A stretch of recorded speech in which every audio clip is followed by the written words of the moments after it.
You're nothing but worthless trash, Samuel. My daughter deserves someone better. I'm Samuel Hayes, 37 years old, and for the past 12 years, I've been building a successful private equity firm in Denver, Colorado, making unexpected investments.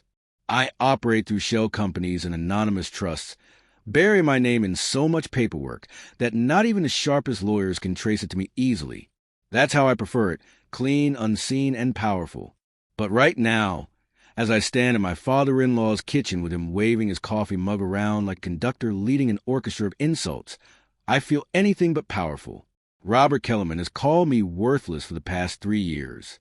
Every family gathering, every holiday, every time I enter his home, he reminds me that my wife, Elena, could have been with someone better, like Dr. Patterson's son, rather than a man who won't disclose his real job. Elena sat at the table, absent-mindedly stirring her eggs, never looking up or speaking.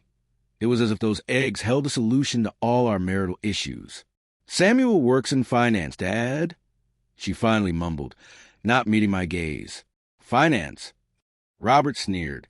"That could mean anything. You could be selling insurance for all we know." I watched him pace back and forth, his face growing redder each time he circled the granite island. He's the founder and CEO of Nexra Labs, a struggling biotech firm that hasn't made a profit in 4 years, living off an inheritance that gave him a false sense of financial genius. Little does he know that I've been monitoring his company's financials for months. Nexra Labs is bleeding money and desperately needs the kind of anonymous investor I specialize in being. "You just sit there quietly," Robert snapped, pointing at me. "Real men speak up and defend themselves." I nodded slowly. "You're right, Mr. Kellerman." The kitchen fell silent. Elena looked up, clearly confused, and even Robert seemed caught off guard. "I am right," he muttered, now uncertain. "Absolutely," I said, standing and reaching for my jacket. "Elena does deserve better." As I walked to the door, I felt their eyes boring into my back. Just before I exited, Elena called out, "Samuel, wait." But I was already outside, inhaling the cold November air, aware that everything was about to shift. I met Elena 5 years ago at a conference in Boulder. She was passionately presenting her research on gene therapy at a small biotech firm. I was considering investments in medical technology when I unexpectedly fell for her. Things moved quickly, and within 18 months, we married in a low-key ceremony that Robert complained about for weeks, wanting a grander affair to impress his friends. Both Elena and I preferred a simpler life, or so I believed. Our problems first emerged during our first Christmas as a married couple. After too much wine, Robert began interrogating me about my job. I provided the same vague answers I always gave: private investments, portfolio management, consulting for high-net-worth individuals. All true, but not revealing that I am that high-net-worth individual, managing over $200 million at Amberlin Ventures, specializing in early-stage investments in tech and medical companies, deals that need discretion. By remaining invisible, I built a reputation while letting others take credit, quietly enjoying the kind of returns many investors only dream about. However, Robert interpreted my discretion as weakness.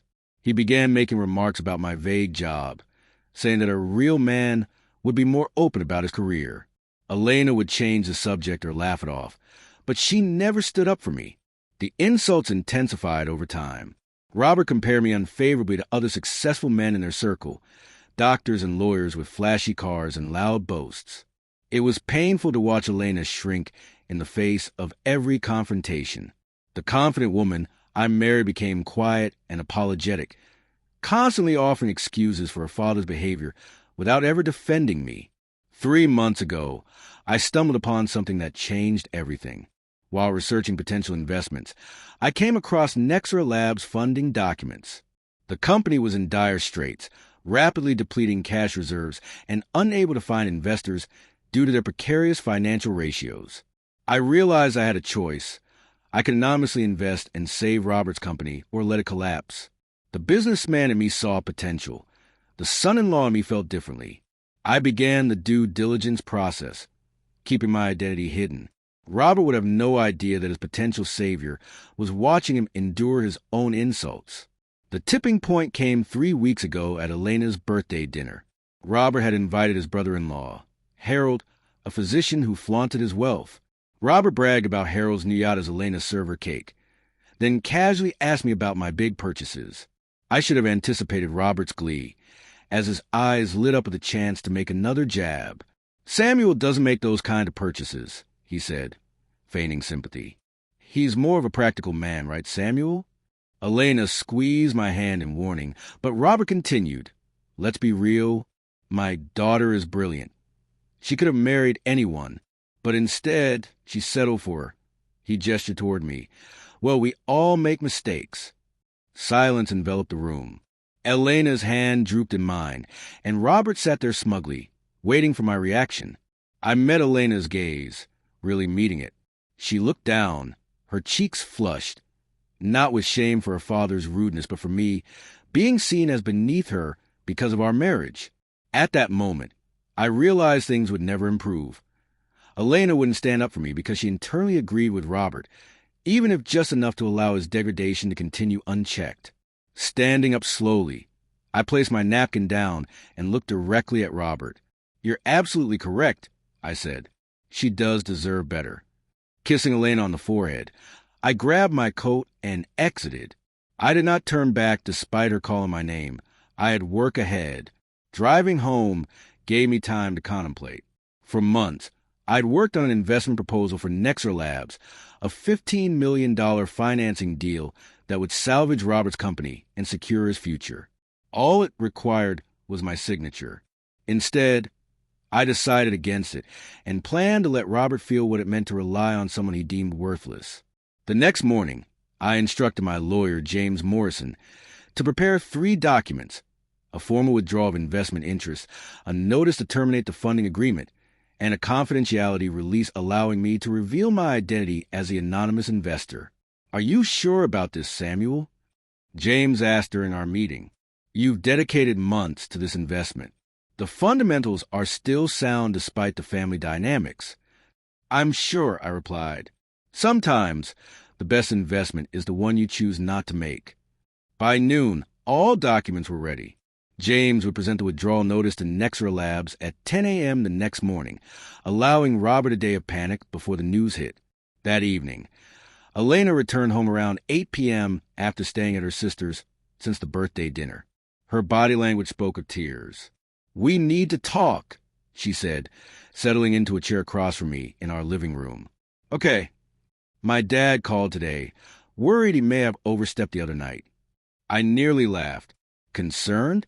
Looking to apologize? Perhaps we could have dinner this weekend, just the 3 of us? Start fresh."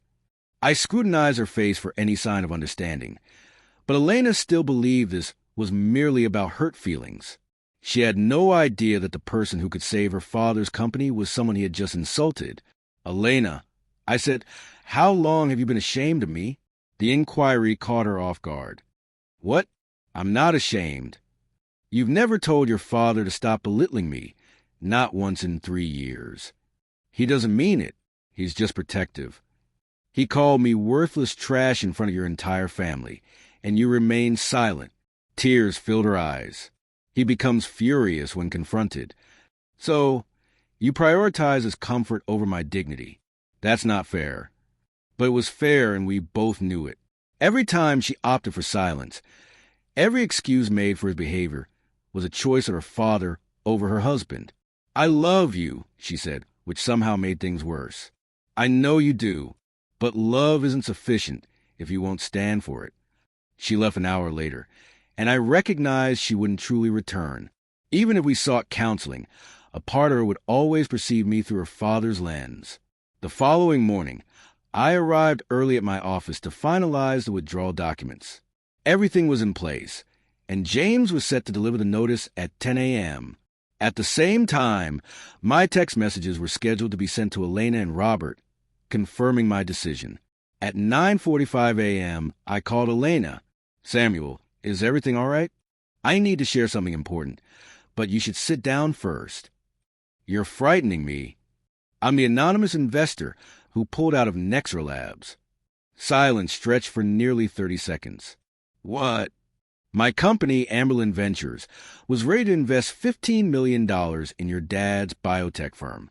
I rescinded the offer yesterday. That's impossible. You work in portfolio management. You don't have that kind of money. Elena, I own Amberlin Ventures, managing over $200 million in assets. For months, I've been the anonymous investor your father desperately sought. I could practically hear her heart racing. This is some kind of joke. Check your phone. You'll receive a text message in exactly 12 minutes. So will your father. It will confirm what I just told you. This doesn't make sense. Why didn't you tell me? I didn't need you to know, and I wanted to see how your family would treat someone they deemed inferior. So this was what? A test? No. It was going to be an investment. But then your father called me worthless trash in front of his family, and you didn't defend me. Elena's crying intensified. I should have stood up for you. I know that. But Elena, this is about your father's life. The consequences are his to face. We can fix this. I'll talk to him. I'll make him apologize. It's too late for apologies. At precisely 10 a.m., I received confirmation that both messages were delivered. Elena's phone buzzed simultaneously with my text. "Oh my God," she whispered. "Samuel, please. I'm begging you. Don't ruin my father." I'm not ruining him. I'm letting him face the repercussions of his own choices. This is cruel.